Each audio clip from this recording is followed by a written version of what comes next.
age of civilization to get a jump on things. A lot of people are wondering, all right, what do we do? How do we prepare? We don't have time to build a boat. We don't live near the ocean. No, that's not true. That's not true. You've got 1,000 days. You can build a boat in 1,000 days. And then part two, those that we live in the middle of Nebraska, do we build a boat there or whatever? All right, hang on. We'll talk about the practicalities of trying to survive with maybe a pretty nasty set of circumstances, as they say, in just a couple of minutes.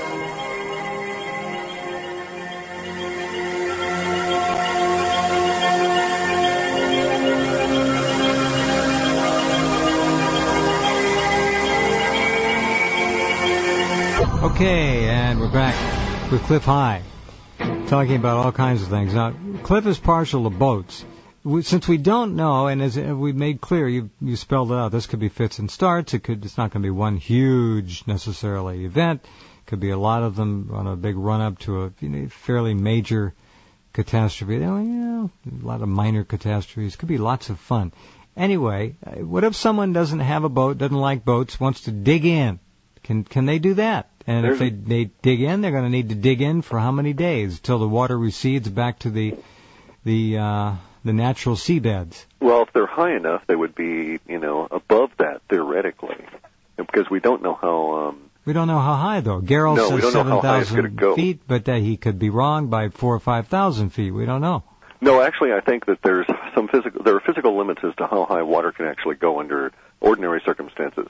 You can calculate these. You're taught them in oceanography. You can figure out how big a tsunami is going to be based on the coast and so on. Usually the wave height is relatively a lot less than we can think about. Mm-hmm. Now, it is true that the oceans are going to want to crawl out of their beds and crawl across the land. However, there's Russians that have been doing a significant amount of work on this, and they say that, well, based on the fact that life still exists and that here's the parameters that it takes for life to exist. In other words, you can't have an atmosphere that soars up to 2,000 degrees Fahrenheit. Therefore, you can't have continents move at this speed because they generate so much heat in the form of friction that they would heat the atmosphere and everything would die. Okay, very important point. You went real fast on that. Please do that again, slower. Okay, if the crust moves too fast, you get vast quantities of friction. And because the crust will shift in a particular way and the atmosphere will respond in a particular way, you'd get this huge amount of friction that would cause the atmosphere to superheat. And we know this has never happened in the past, therefore we can assume it never got that fast in terms of the continent spinning, because it would have wiped out all of life, and we know that did not occur.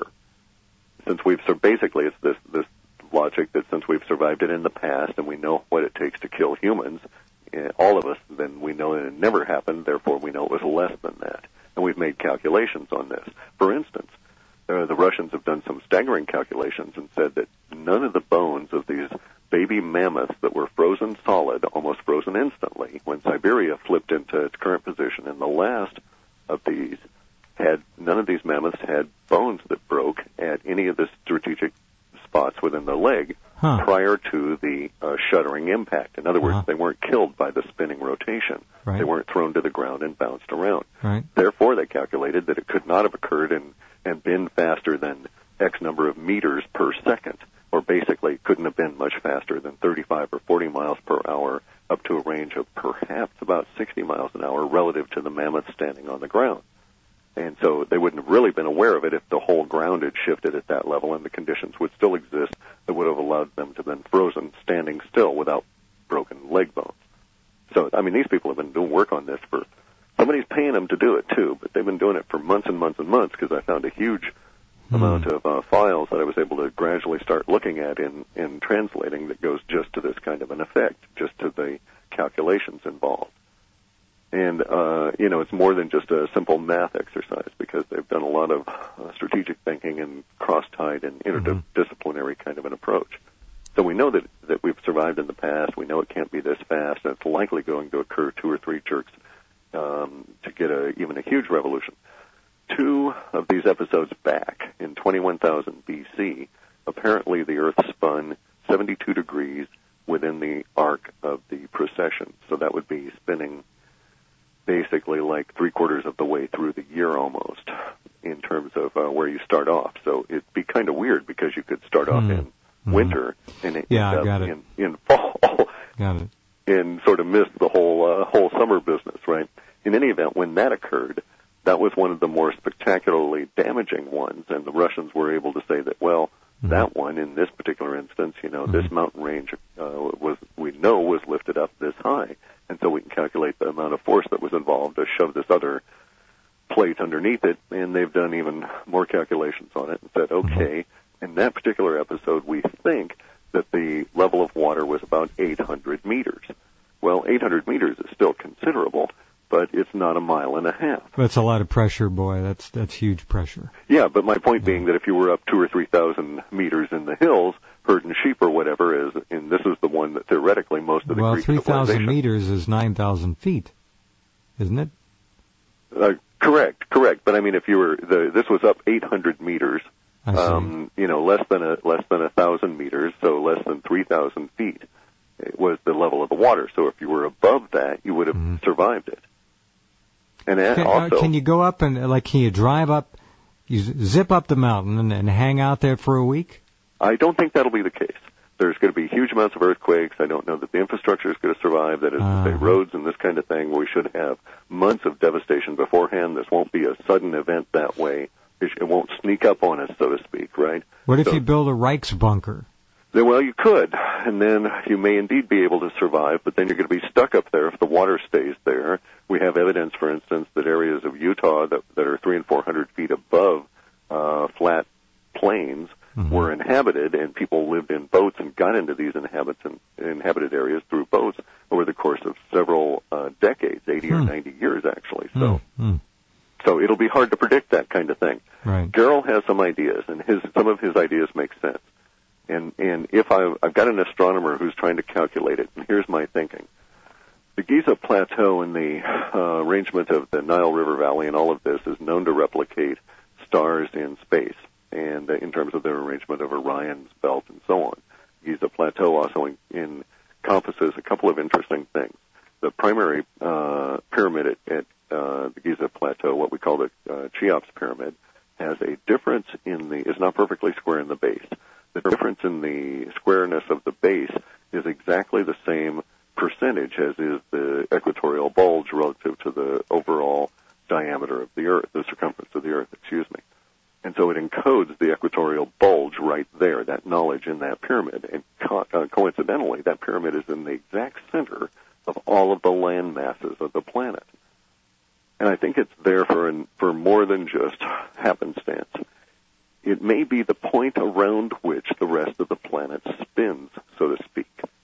And that would be that if we arrive at this position where the planet becomes spherical through the loss of the equatorial bulge, then the point of the largest amount of the land mass will be drawn towards the nearest gravitational sources.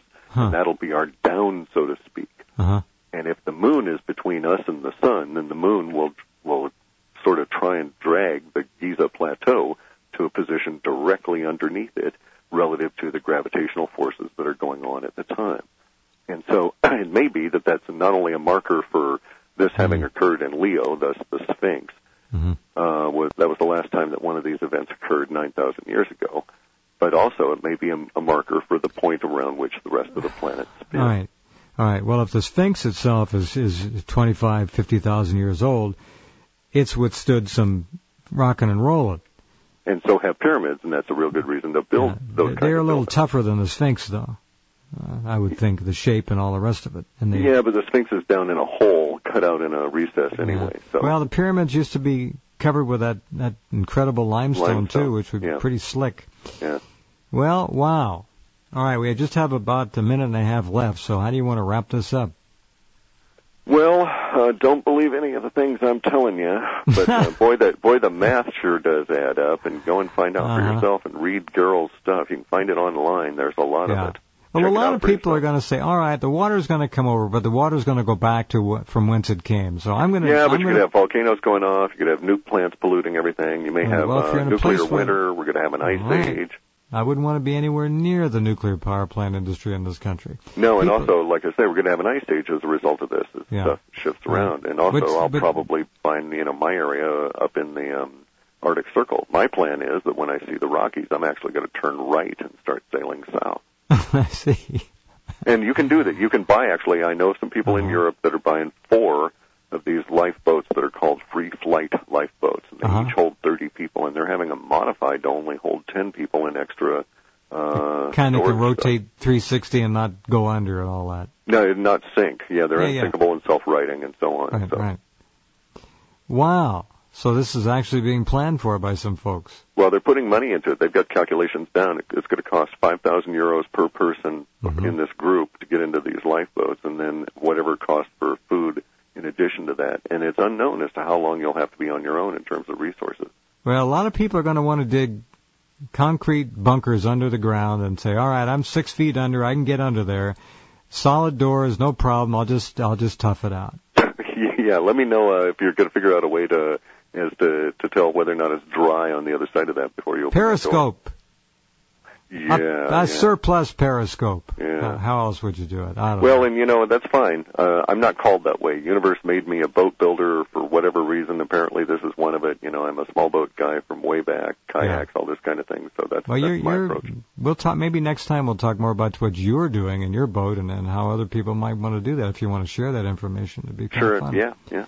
All right, well, this will be kind of our launch, and we'll stay with this with Clif. Until there's some shakeout in the precursors that goes against his theories and against the predictions that are in the Mayan and Egyptian codices, and we're still on that track. And he'll tell us why. Yeah. Very good. Thank you very much for all the hard work and for sharing it here. Yeah, sure. Thank you for ruining my day. Yeah. We'll put it up, and everybody will be able to listen to it and all the rest of it. So thank you. And again, Rebecca did a beautiful job on the images. Talk soon, my friend. Okay, we'll see you later. Take care. Bye. All right, there you go. And we'll have it up at Rense.com shortly for you to listen to and share. And let us know what you think. Don't be too hard on Clif. He's going to get 8 million responses to this, I'm sure. All right, be back in 21 hours.